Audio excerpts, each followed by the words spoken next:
I'm Jim Lucchese, CEO of the Echo, and we're here in our offices in Somerville, Mass, in Davis Square. The company was founded in 2005 by Brian Whitman and Tristan Shahan when they were getting their PhDs at the MIT Media Lab. Brian's background is in cultural understanding around music, and Tristan's is in machine listening.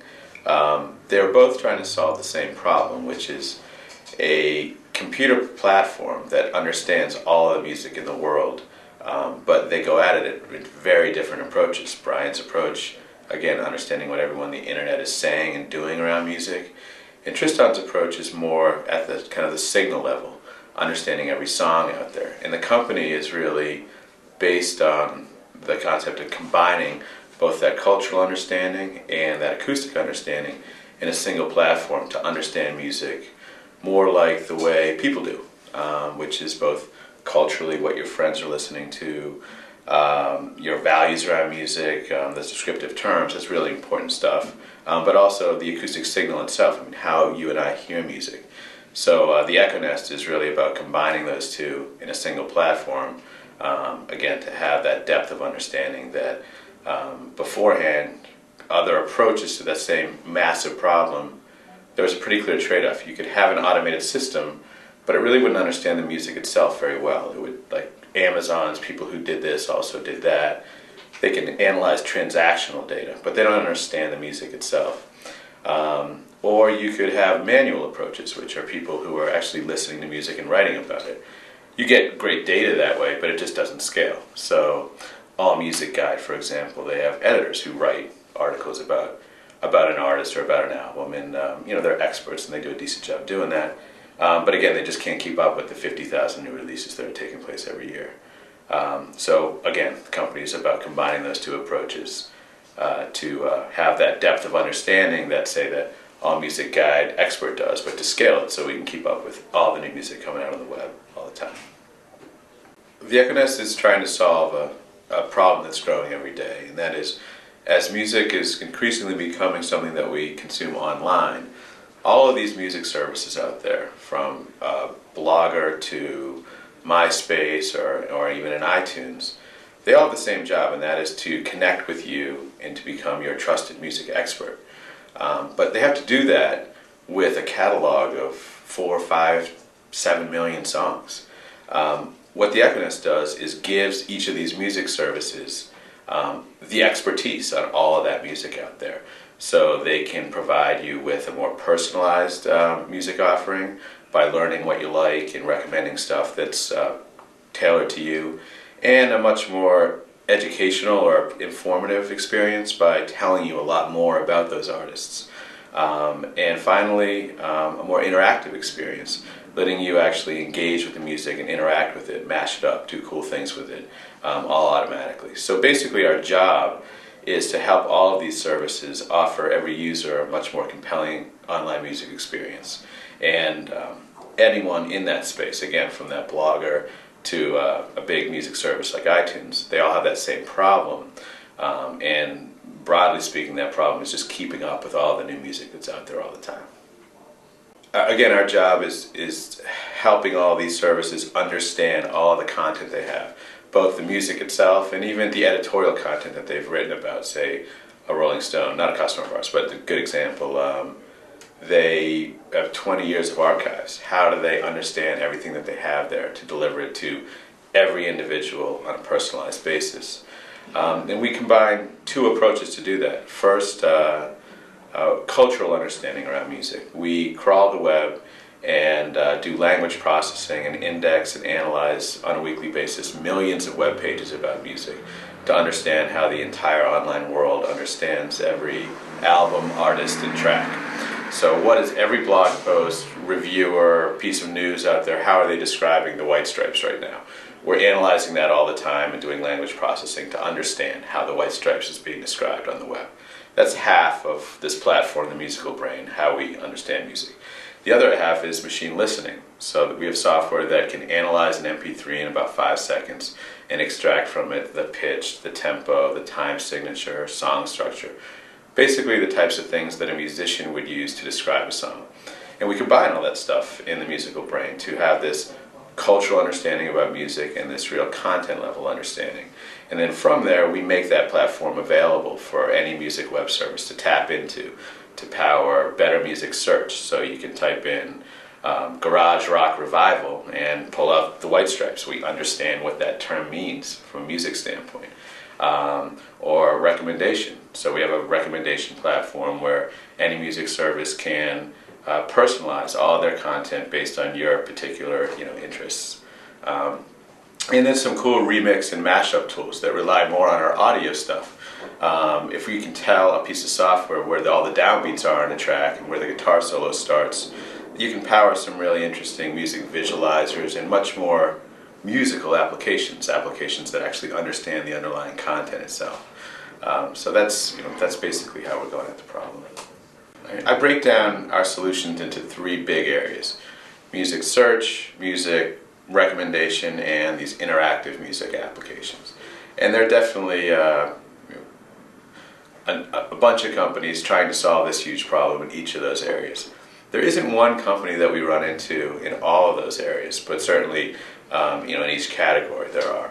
On the search side, a lot of the traditional enterprise search players like Fast or Endeca, those types of guys who go in not just to music companies, but anyone with a ton of content and try to offer a more integrated search and navigation solution. We're a bit different there because we're totally focused on music. If you also sell DVDs or offer content outside of music, we're not the guys to help you there. We are aspiring to be the best platform around understanding music and solving those music problems. Tons of activity in the recommendation space. I'd say that's probably the most active area. So there are the kind of general recommendation platforms out there like ChoiceStream, which is a company based up here, Aggregate Knowledge, Lumia. These are collaborative filtering systems that users who did this also did that. Not dedicated to music, but we run into them sometime with some music companies. Music IP is an audio analysis oriented playlist generator. So Music IP does kind of half of what we do. They do the audio analysis side, and then from there find audio signals that are similar. So we run into them sometimes on the recommendation side as well. Those are a couple of them. There are definitely more on the recommendation side and more popping up every day, because fortunately for us in the last couple of months, I'd say probably the last 5 months, recommendation in the music space has moved from a nice to have to a must have. So earlier on there were a couple of companies that did a really good job building their own platforms. Amazon, Last.fm, Pandora. But these were proprietary systems that other companies couldn't replicate. I mean, Amazon's got an army of PhDs that built their collaborative filtering system. Last.fm mobilized a user base of 20 million plus to build their system. And Pandora actually hired musicians to write about music over the last 8 years. So, if you're another company trying to get into that world, those are probably not your options. And I think the need for other companies to offer those types of experiences has really become users just expect it, which has created a lot of demand, and as a result, it's created a lot of interest for companies going and trying to solve that problem. In the recommendation space, there are a couple of different approaches, and there are a few really well-known consumer applications out there that illustrate those approaches. The iTunes Genius approach, for example, is primarily collaborative filtering. So it's similar to what Amazon does, from what I understand. And Apple pretty much built this internally, where they're looking at what other people are doing and what they're listening to and trying to match up tastes based on, I think, almost exclusively transactions on the iTunes Music Store. And that collaborative filtering system works good, but there are a couple of pretty well-known documented problems around it. And so if you're a big avant-garde jazz fan or experimental electronic fan, you can see this at play in a service like what Apple's doing. Because collaborative filtering systems look at what people are doing, so people who bought this also bought that, and that will match it up. There are two well-known problems. The first is the popularity effect. So inherently, just the way it works, more popular stuff gets recommended more often because there are just more transactions. So all the recommendations kind of keep getting pushed up to the Billboard 100 type artists. And if you are a fan of kind of non-mainstream music, or you want to dig deeper and deeper, those systems are kind of constantly pushing you in a direction where you're trying to get deeper down. That's the popularity effect. And Patty Maas, actually, who was the kind of original developer of collaborative filtering, also from the MIT Media Lab, is close with Brian Whitman and Tristan, our co-founders, and working and trying to address that problem. The other problem is the cold start problem, which is until you have a lot of transactional data, an artist is kind of invisible. So an artist that could be killing it on MySpace and really filling up shows, but just released a record to iTunes and doesn't have a lot of sales data, they're not going to be able to recommend that artist, because again, that's their kind of universe of data. That artist is still off the charts. So if you're looking to discover artists that are bubbling up, independent artists, those collaborative filtering systems have some limitations in helping you discover them too. That's one of the core reasons why Brian and Tristan started this company. They're both musicians, and that popularity effect was one of the things that motivated them to go at the recommendation problem, to help both music fans and independent artists connect. And that system has some limitations. Another pretty well-known and great service is Pandora's recommendation platform. So Pandora is a great internet radio station where you can type in an artist's name and it will create a channel. They do a lot of work in understanding your preferences, so you can tell them, well, I didn't like that song, or I like that song, and they'll use that. But the guts of the system is the Music Genome Project, which is actually musicians writing about music. So they get a bunch of guys in Oakland who are musicians, and they listen to every track that you hear on Pandora and type in musical attributes. Over the last 8 years, I think they've got about 1.5 million tracks over that 8-year period. Our approach, because it's fully automated, we do similar feature extraction, but we're able to do that in 5 seconds a track. So we built a personalized radio player for IME, for example, and that's 7 million tracks. We were able to build that in a couple of days. And I think you contrast that to a manual approach.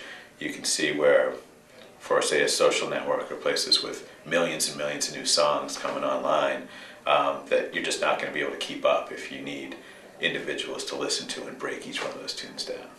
Our platform we call the Musical Brain, and the Musical Brain is this combination of all of this cultural information we have based on our analysis of the web and this in-depth audio analysis information.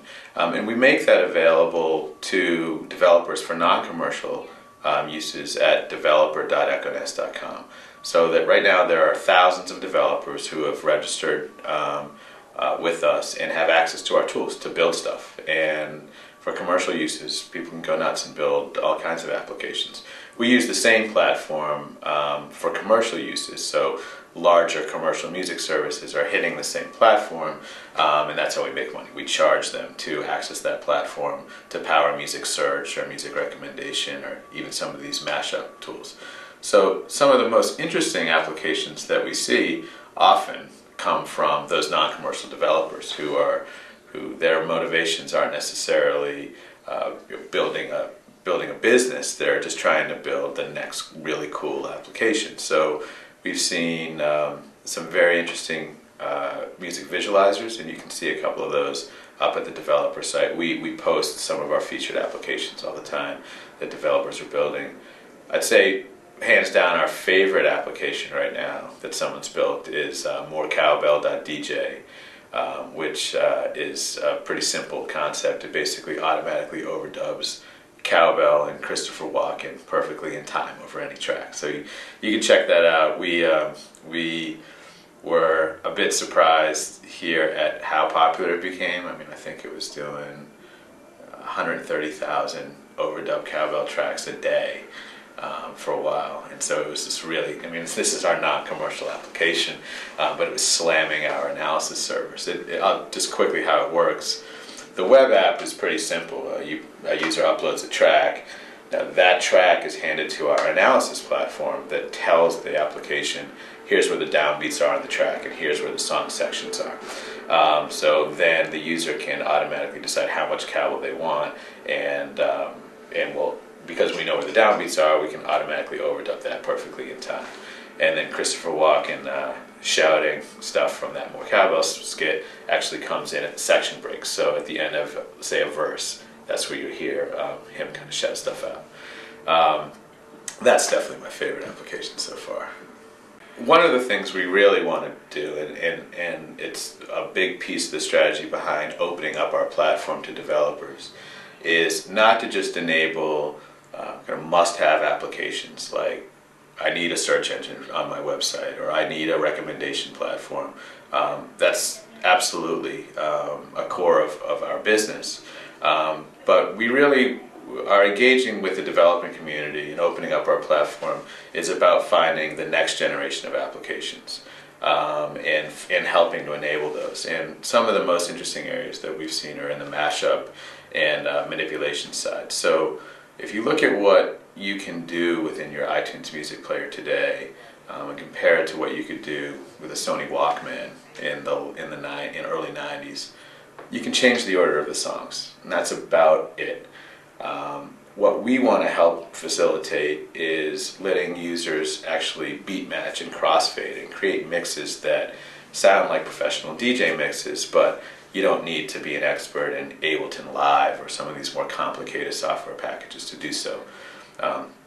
Using our analysis platform that automatically extracts all that musical data, we can power drag and drop remix and mashup applications.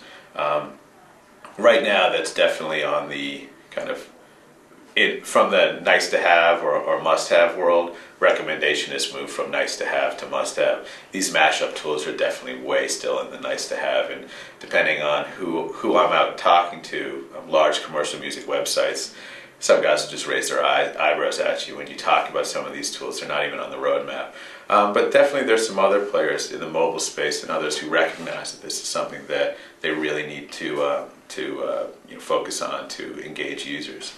But those are some of the most interesting apps that we're working on today. Certainly the recommendation and search stuff, we're just getting started there.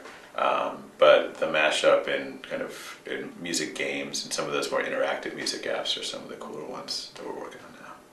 The Echo was founded by musicians. Many of the people that work here are independent musicians. And the problem of helping independent musicians reach an audience is definitely something that is the core of why the company was founded. Right now, we're going at that massive problem. So just to back up for a minute, digital music has allowed, and everyone knows this now, but allowed any artist to be able to post their stuff and reach an audience, and that's fine.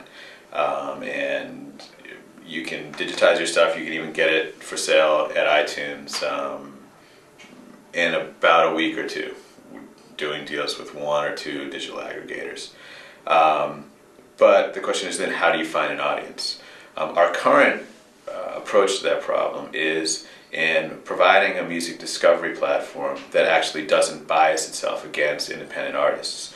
So our platform, because we don't rely on sales data and popularity data, is as adept at recommending a local Boston artist who's never left the Boston area, who has very low SoundScan numbers or doesn't even have SoundScan numbers. We can make a recommendation from that artist when the seed artist is the Rolling Stones or the Black Crowes or the White Stripes. We can find that rock band that sounds like that artist and has the same influences and help that artist find its fan base on the web. Right now, that's focused on by providing that technology to the distributors of that music, the iTunes of the world, the MySpaces, etc. However, we won a National Science Foundation grant. It's a $1 million grant, and the core of that grant is in providing analytics around online music consumption. And we will be announcing some offerings where we can provide some tools to help those independent artists market themselves more effectively on the web. we deal exclusively around music online or digital music, and copyright questions abound when it comes to how people are consuming music on the web and new and innovative applications around how people interact with music on the web. And copyright laws just hasn't caught up with technology that's out there, and that's constantly evolving. So we're an enabling technology provider, so we kind of sit on the sidelines because we're not in the direct-to-consumer business. We provide technology. I'm a copyright lawyer and very well aware of the fact that a lot of the applications that we enable raise open copyright questions. They fall into a couple of different categories. The first is music search. So part of what we do is we search the entire web and can tell you where every music video is on the web for a given artist, every piece of audio out there on the web, and every piece of text and image, etc. And there's some services out there, consumer-facing services, that index all of that stuff, and then they actually cache it and serve it to you, the user. And a couple of those guys have gotten sued because a copyright owner says, "Hey, you're not just pointing to a file out there that someone may have posted illegally. You're actually making a copy of it and streaming it." So this notion of playable search is an open question in copyright law. Google dealt with this a couple of years ago in a case dealing with thumbnail images. So if you can search up for an image on Google and they can show you those images within their links back to where the copyright holder has them, is that an infringement? And the courts determined that it wasn't. Trying to take that analogy and then put it in the music context where there's no real thumbnail image of a song. It's an open question, and it's one that lots of legal minds on both sides, both the content owner side and the search. These are major stakeholders trying to figure out where this is going, and there's open litigation there too right now. We provide technology that helps index that stuff. We've decided to stay out of the question of how far to that line you want to go. That's for some of our customers to decide. But that search question is definitely an open copyright question that will probably be running for the next couple of years at least. Another really interesting copyright issue that we kind of find ourselves in the middle of is in the remixing and mashup creation tools. So through our audio analysis and some of our synthesis capability, we can help developers build apps that let users create mashups, so automatically syncing music and video and manipulating them in really interesting ways, which are awesome applications. And I think users today who are used to taking a more active role with engaging with their content, there's a lot of interest in being able to do that with your music collection. But copyright law is still focused on the idea of a derivative work, which is, I wrote a song, I've copyrighted that song, I put it out in the world. If you want to do something with that, if you want to put it in a movie, well, you have to license that. And if it's a major movie studio and there's the economics around that and the copyright law around that is nice and settled. But what if it's a kid in his dorm room who wants to take your track and remix it to a video that he shot? Well, if he's doing it on his home computer, that's one thing. But what if he posts it to the web or posts it to YouTube? And where that line's drawn is a really, really interesting question. We had an intern here last summer who we hired who built a website called EisenTube prior to coming here, which was a really incredible platform that would grab YouTube music videos, would automatically mash them up together and sync public domain music to it, and then automatically repost them to YouTube. So it was like this automated thing that was creating these like little performance pieces on YouTube by taking two diverse videos and putting them together. And we immediately decided that we needed to hire this guy for the summer because he was really on the edge of what both technology can do in creating new creative works by manipulating audio and video. That's a core interest of what we're up to, but the licensing issues and delivering commercial services are way behind. So I expect, though, that It hasn't happened yet, but those lawsuits that will slow down adoption of those types of applications, unfortunately, I think will probably be the case as they become even more mainstream. Through our analysis and synthesis capabilities, we can power drag and drop remixing. So people who can automatically crossfade and layer tunes on top of each other and do the types of things that professional DJs do without professional DJ tools, which raises some difficult copyright questions. At what time does taking two songs, and if you crossfade them for a couple of seconds, it feels like stuff you've heard on the radio before, and no one's going to say that you've actually created a new song. Well, at what point, when you layer two songs together, does it actually create a new independent work? Well, wherever that point is, and no one can answer it with any certainty, it raises a new copyright question. And if you're a consumer-facing music services, you've got licenses, and you know what you can do with your music. You can let users stream them, share tracks potentially, but you never got the right to create new works. So when does that happen?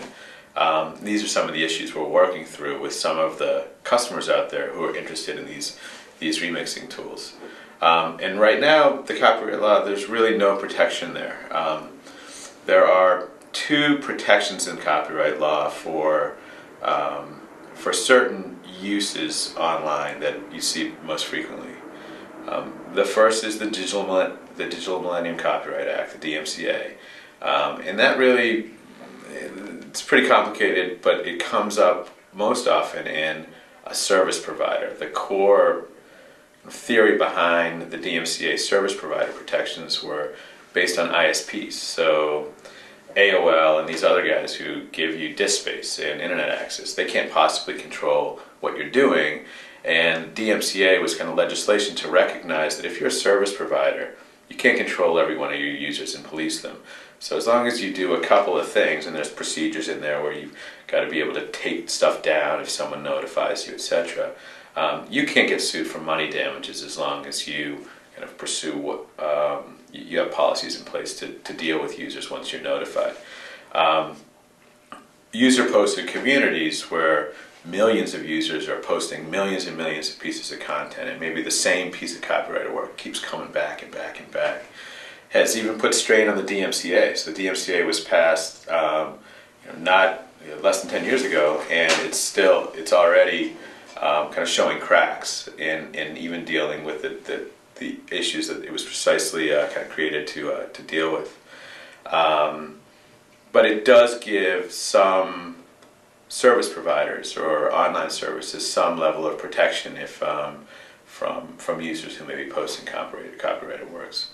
And the other is fair use. So fair use is a concept inherent in our copyright law that says for lots of different really good reasons you may need to make use of a copyrighted work in a way, but just for policy reasons we're not going to allow you to get sued for that.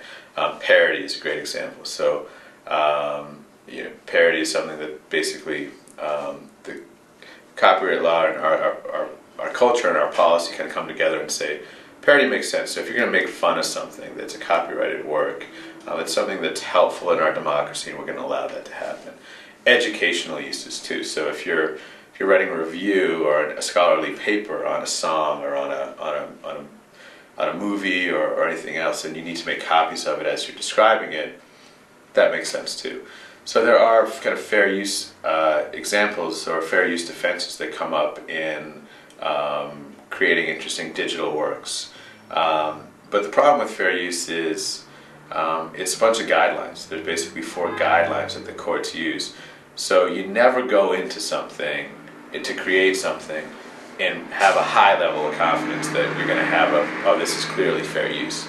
I think copyright lawyers would say that if you're down to your fair use defense, you're probably in trouble because it's kind of it's always a gray area in the law. So though there are some structural copyright protections for these innovative new applications, nothing's certain, and it's always going to be a case of the rights owners and these new application developers trying to figure it out between the two.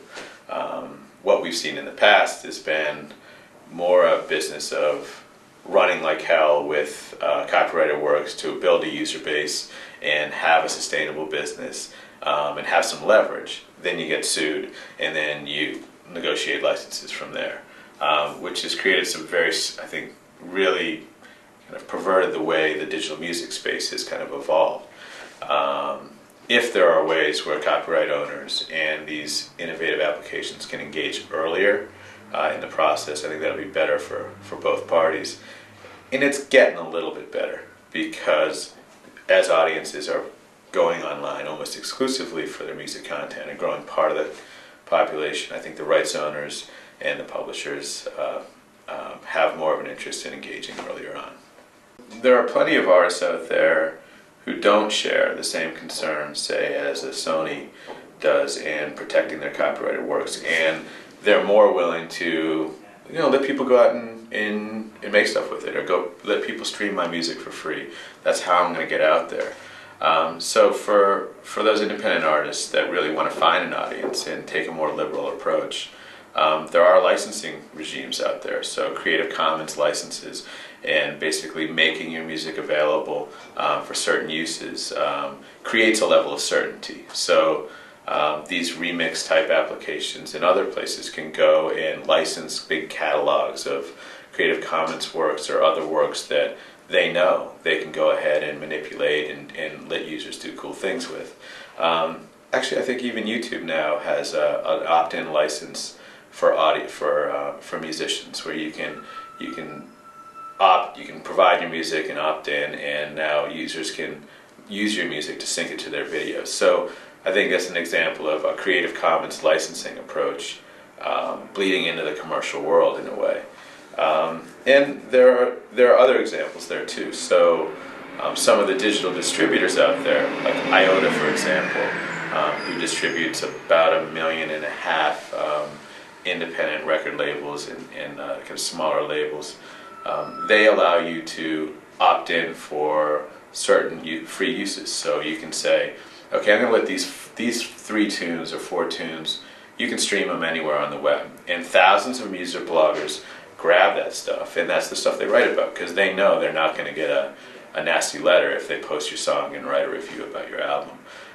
So there are the copyright approaches, the Creative Commons type licensing approaches that have started to creep into the commercial music world, because there's a growing constituency of artists out there that say, you know what, I want people to post my music, write about it, and let people stream it.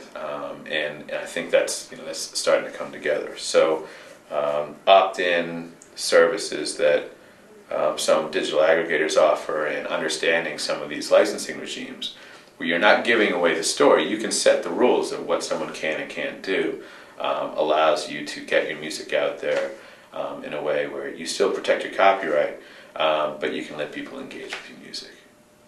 We see a lot of parallels between the creative music community and the creative developer community.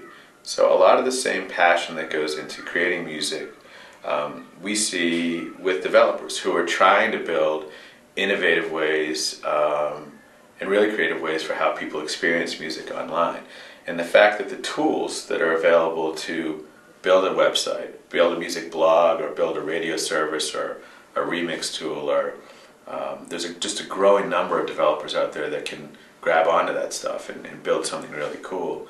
A big part of our business is in opening up our platform, which is 12 plus years of R&D and a huge machine learning platform that no developer is going to go out and build, and just open that platform up. So if you've got ideas around building a remix application, or an editorial site, so you want to write reviews about a certain area of music, or engage with music fans in any type of way, we've got tools available, and for non-commercial uses you can just go ahead and build those and put them out there to the world. So it's a critical part of our strategy, both because it's like fundamentally why we're here, is we want to help push forward the types of music applications that are out there on the web. But it's also self-serving in that by continuing to be a hub of these really cool music applications, we're learning from that developer community. We're learning what's coming next and what developers really are focusing on and what they're looking at. And that's both an asset to us, but also to our large commercial customers who are trying to understand that creative activity the same way. And coming from the music business and representing artists, there are so many interesting parallels between those developers who are, working in a studio apartment someplace and building something really cool, and wanting to find a large audience and their motivations and all the rest, and independent artists that are doing the same thing on the music side, and in the big commercial entities that are trying to find these developers and these guys early on to be the first ones to put that thing out there. It's a very interesting parallel that I didn't expect to see when making the move from representing musicians and artists to dealing with the developer community. But I think it's pretty gratifying for us because we're able to, I think, by putting our platform out there, hopefully be supportive of both. Coming from a background of representing artists, both independent artists and big multi-platinum artists, and seeing the landscape, from on the online side, advice I would give. Whereas before you really needed your close friend early on who could handle booking and promotion, you now need your close friend who can write CSS and build a cool website and understand what a widget is and have some sense of marketing. So unfortunately, if you go to these A&R conferences, they always say the same thing, which is you need a great booking agent, you need a great manager, and you can't get any of those things until you have a large audience. So it's this kind of cyclical world of advice. I'd say early on, you need help, and those help are likely going to be your friends or your fans. And you still need someone to kind of hammer the phones and emails to help get you in the rooms you want to get in. But you also need someone to own your online strategy and your website. And the closer you can have that as controlling that and really letting that be the core of your strategy and finding an audience, the better off you're going to be.